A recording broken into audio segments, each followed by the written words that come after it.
Hello, it's Lawrence Romanosky from Calgary, Canada. I'm shooting from the Lug Nuts facility, and behind me here we have a 1985 Mercedes-Benz 380 SL that is for sale. So this will be a narrated video that will go through the exterior, interior, undercarriage, engine bay in detail.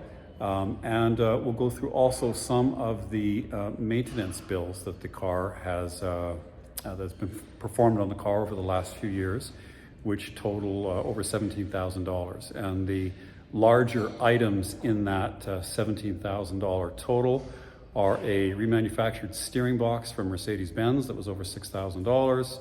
We have a retrofit to R134A for the air conditioning system with a new air conditioning compressor. We have a bunch of front end work, ball joints and dampers, steering dampers, etc. And this work was all done at Lone Star Mercedes-Benz and at Continental, which is a quality Mercedes independent. Okay, so the car was bought in Edmonton at one of the Don Wheaton dealerships. It was traded in on a Cadillac. The Calgary owner bought the car and then went about sorting it out without regard for cost. Okay, so now the car is up for sale, and we can do the walk around videos on it. I have a paint meter reader, so we can look at the paint depth and make sure there's nothing nasty hiding beneath the paint. We have a clean Carfax, showing no collisions, and that's also evidenced by the paint meter readings. We put the car on the hoist. We can have a look underneath, look for corrosion, and there isn't any. So the short of it is that what we have is a nicely looked after mid-80s Mercedes with a completely corrosion-free, accident-free body that's had the benefit of, like I said, over $17,000 worth of recent servicing, that looks good inside, outside, underneath, and that is a great sort of entry-level classic car that also is eminently practical. You can drive this as a daily driver.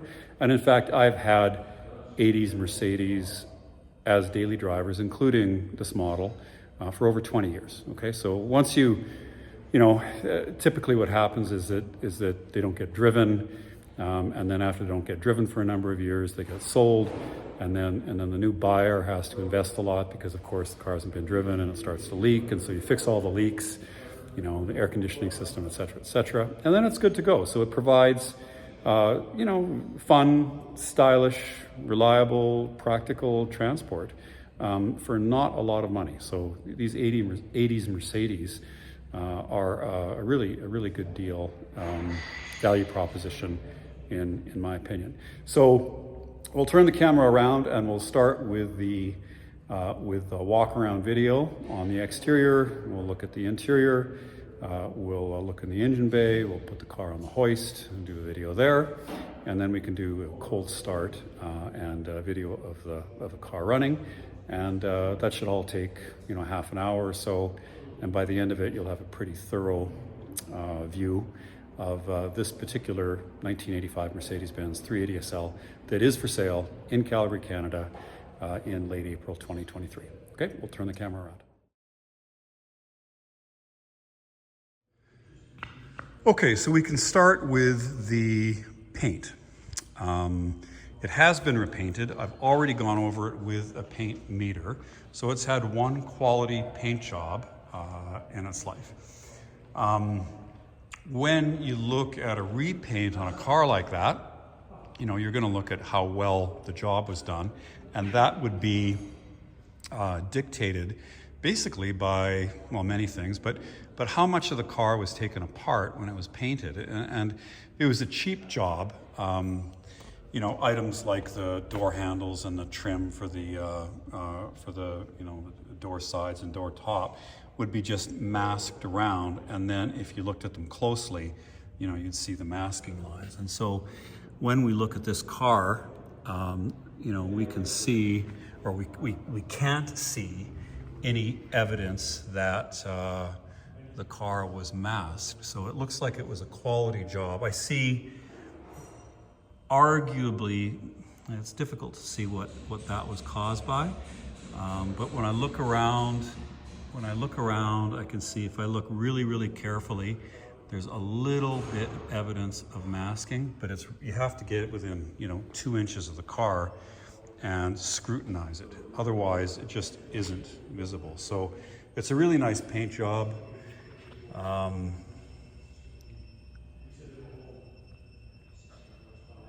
I'm trying to look around for the different flaws. Obviously the door handles were taken off, the side trims were taken off.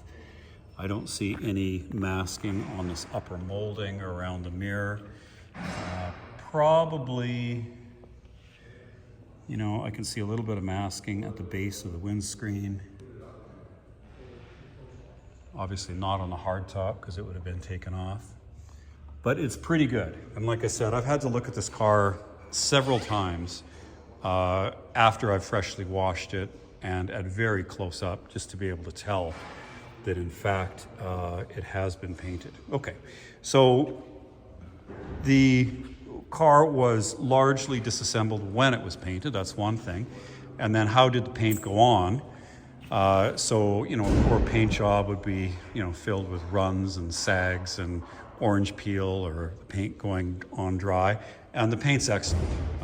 There's no orange peel, there's no runs that I can see at all, nor any door dings or scratches or other blemishes or other damages that I can see on the car. Okay, so the body is very straight.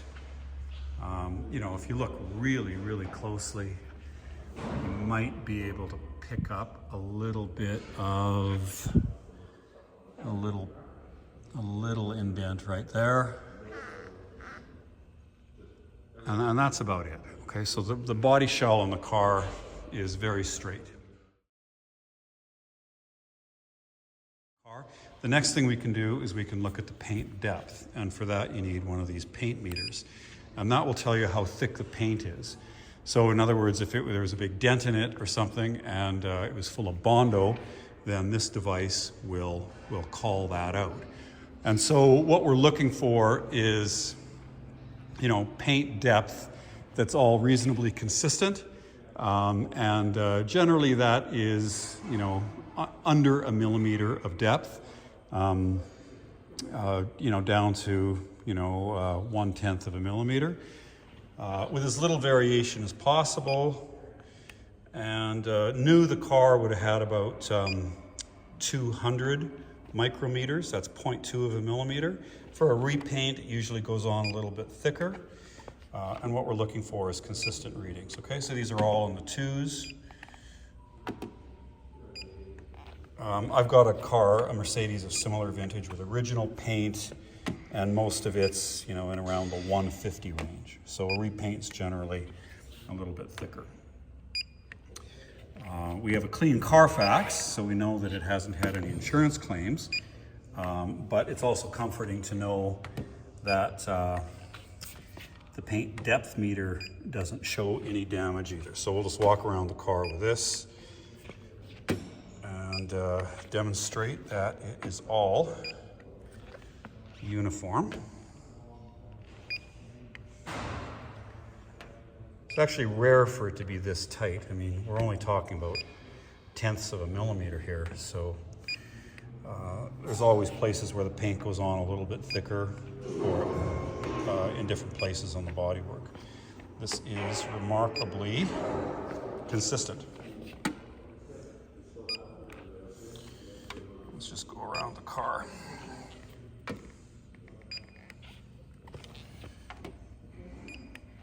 So that's one of the big scary things about getting a classic car is, what happened to it, and has it been in an accident, and if it has been in an accident, has it been repaired properly or not? So the combination of a little bit of detective work does put those fears at ease, okay? And we're not seeing anything.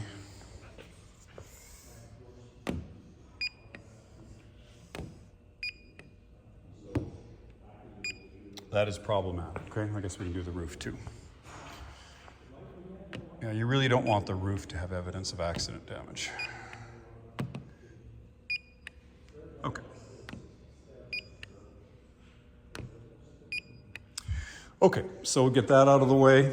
The other thing that we can look at with paint is, you know, are there swirl marks in it? You know, could it use a good power polish or a cut polish? And there is light swirling, I would say. So, you know, the car looks great. You know, it doesn't look like it needs anything.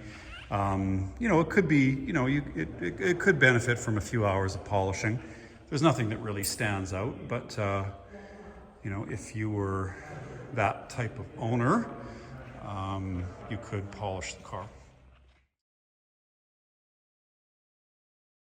You know, sometimes the lights can discolor, and they can oxidize, they can yellow, they can get cracked. And so that's the grill, the chrome on the grill, you know, it can become pitted. You know, often the bumpers have some sort of damage. So let's just look at that. And we have clear lenses. We do not have any pitting on the grill. There's no cracks in the lights.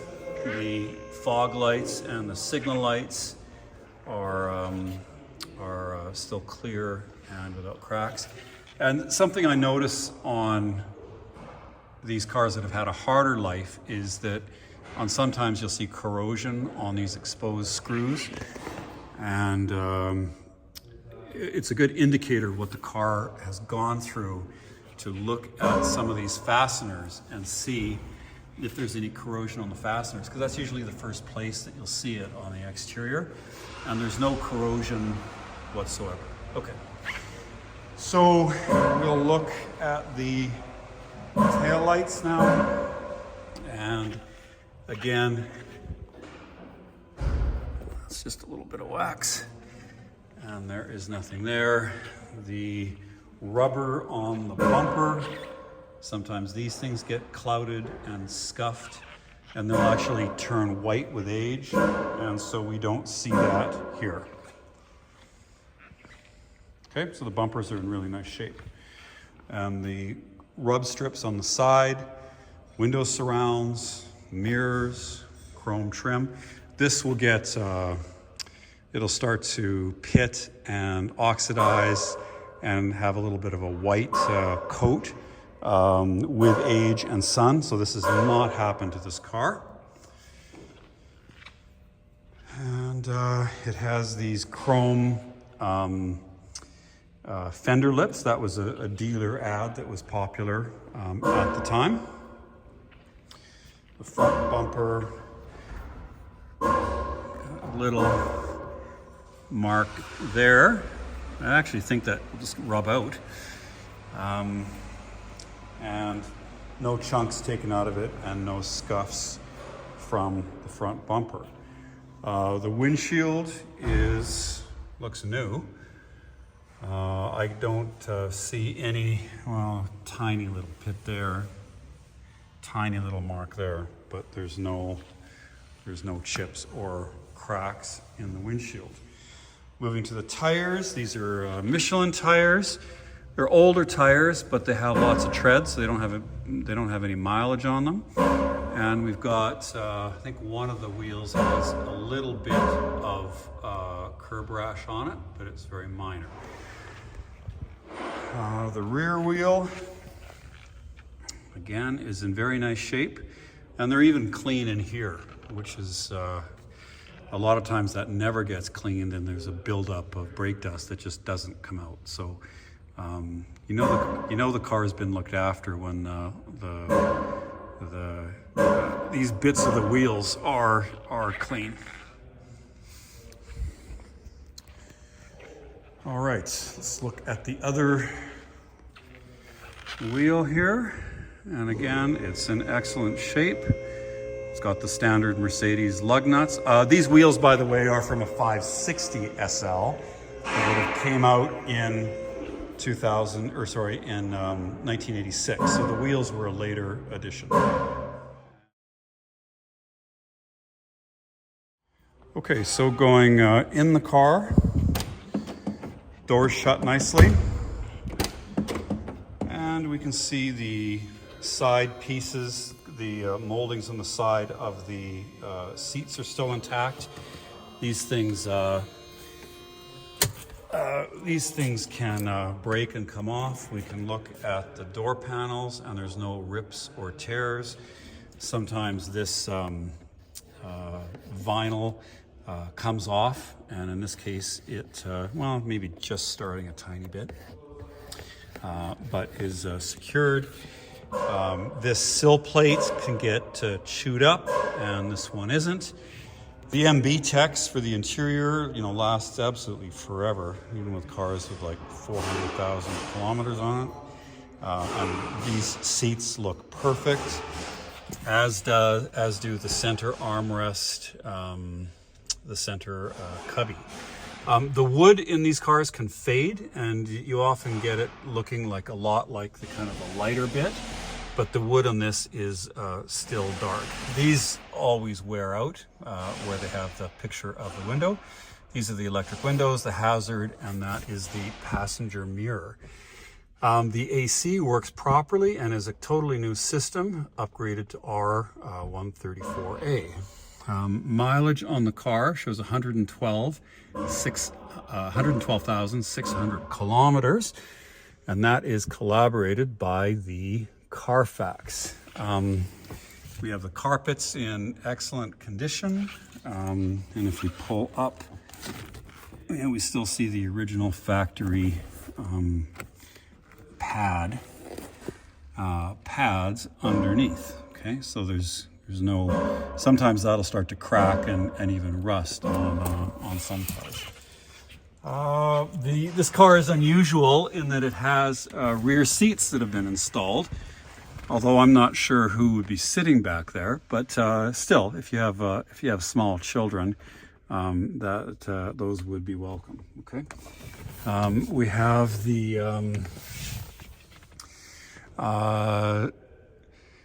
the rest of the interior looks very clean. Okay, so there's no obvious cosmetic defects in the interior at all. Seats, door panels, and so on look excellent. Okay, let's move to trunk. And there's no staining on the carpet. And we have a recent battery which lives under there. And if we pull this up, we see the spare tire. That's the original 14-inch, I think they call them Brunt wheels, and Michelin tire. That's not what's on the car. It got retrofitted with the later 15-inch 560 wheels.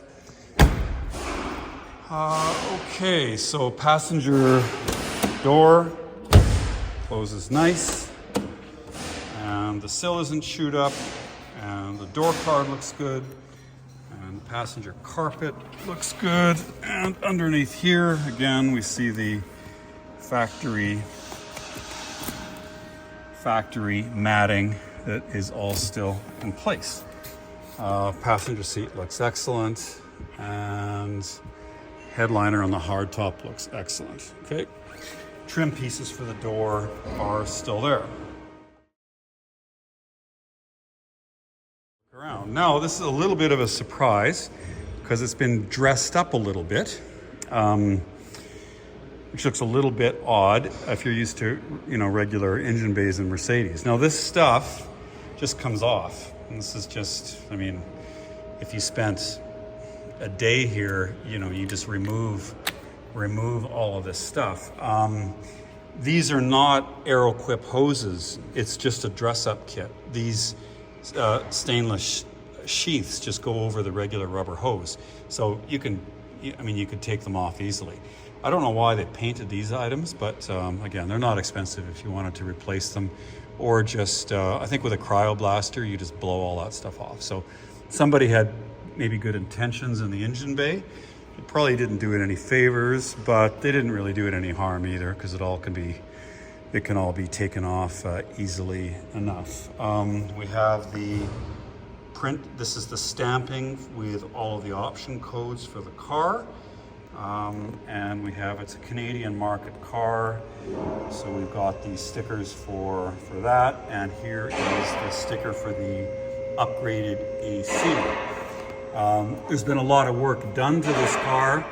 The steering box is new at a cost of $6,500. There's a bunch of front end stuff in the car that's new. The gearbox came out of the car and was resealed, and with that the rear main seal and the crank. And so the engine's been out of this car, and I guess the owner took that opportunity to paint a few things, which again can be brought back to stock if you need to, or if you want to. Otherwise, it's a tidy engine bay, and like I said, over $17,500 worth of work has been spent on this car, not including any of this dress-up stuff, all mechanical. Another place where I see cars start to corrode is in this grill area, and I always look for the fasteners to see if there's any corrosion that started, and there isn't in this car. It's very dry. Here is the VIN that's also stamped on the body, and that matches the VIN on the VIN plate, and the stickers in the door ending in 805 and ending in 805 and ending in 805. Okay. Okay, so let's do a startup video, and we'll just fire the car up. We'll watch for a smooth idle. We'll watch for the oil pressure pegging at 3 bar, which is normal for this car. And we'll just watch the gauges and see what happens. Okay, so firing the car up. And you can see the oil pressure gauge pegging at 3, and you can hear and look at the tach needle and see that it idles very sweetly, and it's about 700 RPM. A note about the O2 sensor light. Now, this light is triggered only by the odometer. It comes on at 50,000 kilometers. And it tells you that to replace the O2 sensor, as a maintenance item. The O2 sensor lives just behind the catalytic converter. The way to turn off the light after you've replaced the O2 sensor is to remove the steering wheel and remove the instrument cluster and take out the bulb. Okay, so this car has had a new O2 sensor, but they didn't take off the steering wheel or remove the instrument cluster and take out the bulb. They just left it at that. The reason being, it was just sort of needlessly invasive in the opinion of the owner at the time. Okay, so if you wanted this light to come out, you have to take off the wheel, take out the instrument cluster, and take out the bulb. This is not part of any active diagnostics. It is just triggered by mileage. Okay, so it's not telling you anything's wrong with the car. Okay, so just get that out of the way, and then let's look at just the engine from the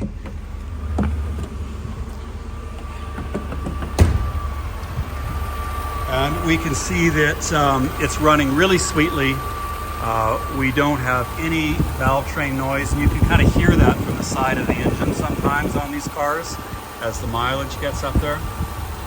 Also, you can have problems with the timing chain tensioner, and you get like a clack, clack, clack noise when you fire it up, and this car doesn't do that. Okay, so the things to look for are that timing chain noise on startup. It doesn't do it. The valve clatter, and this car doesn't do that either. And basically just how smooth and steady the idle is. It's a fairly early fuel injection system, not quite all electronic, so it is, these cars can hunt a little bit at idle, but this one's rock steady, and it runs as well as any 117 engine Mercedes that I've ever seen. So no issues there with running, drivability, cold start, smooth idle.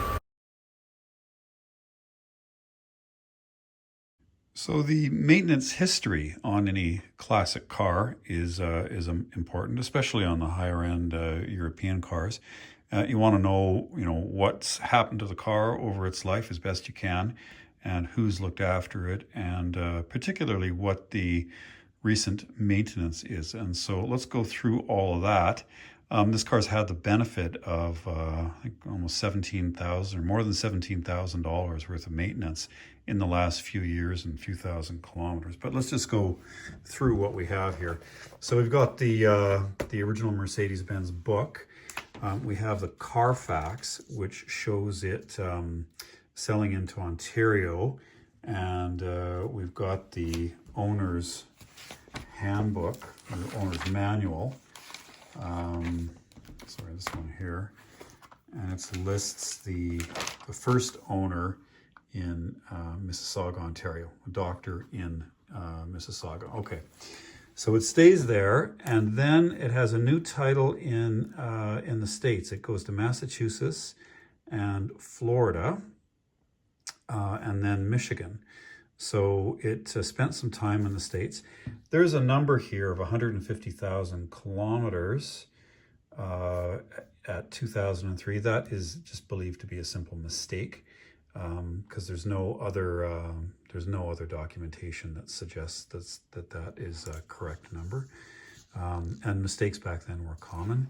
And then we have it picked up in Canada at around 107,000 kilometers. And 15, 16, and this goes until 2020. And this is when the current owner bought the car. Nothing's happened to it since. We can run another Carfax for you. It's not going to have any more information on it. So there's no, there's of course no liens or damage on the car. And then we have some service history. Again, that number of 150,000 from 2003 is just thought to be an error, clerical error. And it was in Fort Saskatchewan for a while at 107,400 kilometers. So we've got one service there.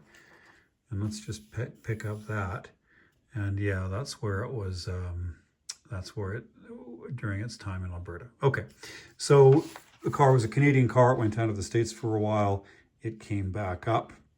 It went to Don Wheaton. It was traded in on a Cadillac, and then the current owner bought the car. If we go into the maintenance booklet, so it was bought on June 28th, 1985, and PDI'd in June 13th. And then usually these books have maintenance stickers for a while, and then they quit doing it.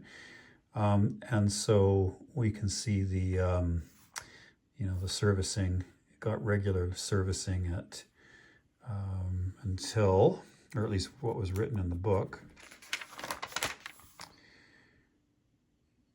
until it looks like 49,000 kilometers. It's got a 48,000 kilometer service in 1988. Okay, so that's what we have in this book. All right. Is there any more in here? No. Okay. We have a document that's saying it got a rust-proofing surface, and we can see that underneath the car. We can see the black rust-proofing on the floor on the under tray. Not that it needed it, because it didn't really see any moisture by the looks of it. Okay, these are the original radio cards that came with the car. Wheel nut information, and the original radio is still in it. The original Becker radio is still in it, so we have that.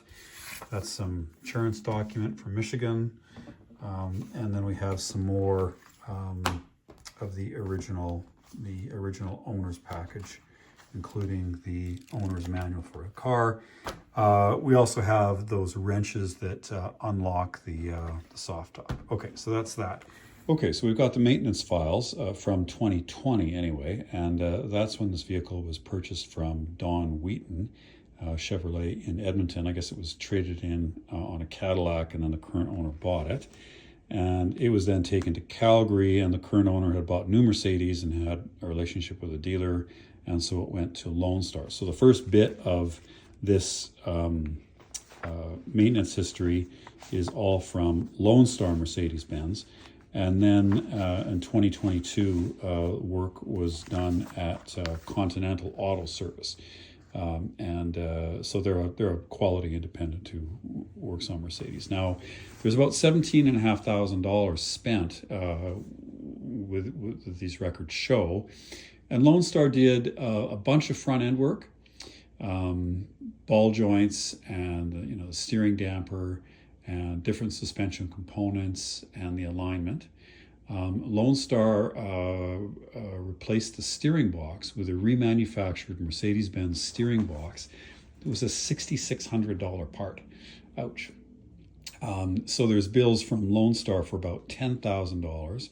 And then it went to Continental, and the big jobs at Continental were the air conditioning system for a couple $1,000. And then the gearbox was taken out, resealed, and the engine had the rear main seal done. So, and there's also various other smaller jobs and normal maintenance in this, but there's probably $8,000 or $9,000 worth of suspension, $2,000, $2,500 worth of air conditioning, converting it to R134A.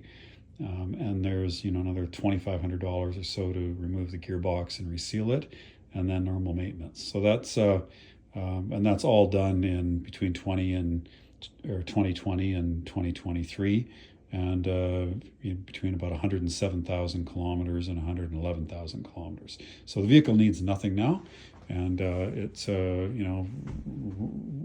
works and runs beautifully.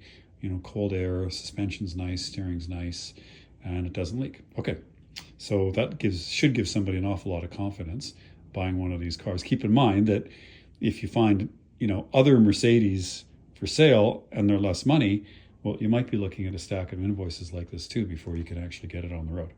Okay. So we put all the cars up on the hoist that we sell, and so what you're looking at is the undercarriage of this 380 SL.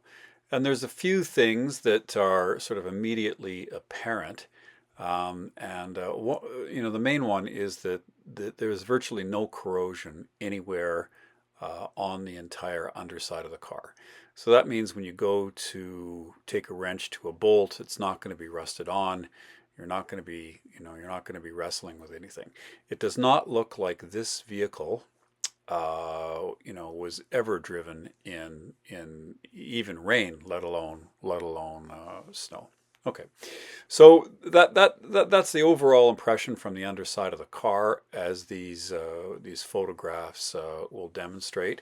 I mean, normally you see first rust on the exhaust, and you can see the freshly resealed gearbox and the new fasteners and protective cover that is on the underside of the car, just behind the exhaust. This piece here is the new O2 sensor, and I bring that up because there's the light on in the dash, which comes on after a certain amount of mileage. It doesn't turn off when you replace this O2 sensor.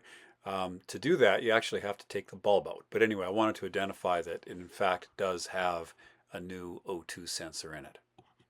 Okay, we also see the underneath of the gearbox, and it's been out of the car and reserviced. Those are the fuel pumps. We don't see any corrosion in the brake area or leaks of brake fluid or cracking of any of the hoses. The floor pans show no damage, no corrosion at all on either side. The car has some dress-up items. These sheaths for the hoses and some of the painted items can just be brought back to stock easily. And we see there was some overspray in the engine compartment when somebody tried to pretty it up, and you can see that underneath the car, which is a little unfortunate, but doesn't hurt anything. The inside of the wheel arches, again, no damage or no corrosion. That's the gearbox again. You can see all new fasteners and metal there. The rear of the car, the well for the spare tire and battery and so on, and again, no corrosion on the exhaust. The wheels, a couple of them have a tiny little bit of road rash on them, but they generally present really well. The tires are older, but have no evidence of dry cracking and are still fully serviceable and have lots of tread. So it doesn't, there's no vibration when you're driving the car, and it drives really sweetly.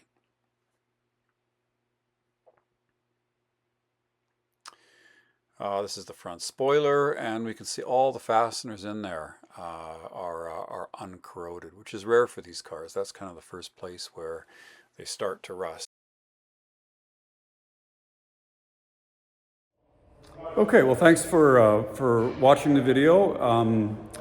You know, it's a detailed overview of the car, which I think is important, you know, for the person that's actually going to buy it and wants some confidence that you know, the car, everything works on the car, and that particularly that the body shell and undercarriage is free of accident damage and corrosion. So hopefully the video that we've done here shows the car to be straight, accident-free, rust-free, quality paint job. All the trim, glass and rubber and so on is in good shape. The interior is in good shape.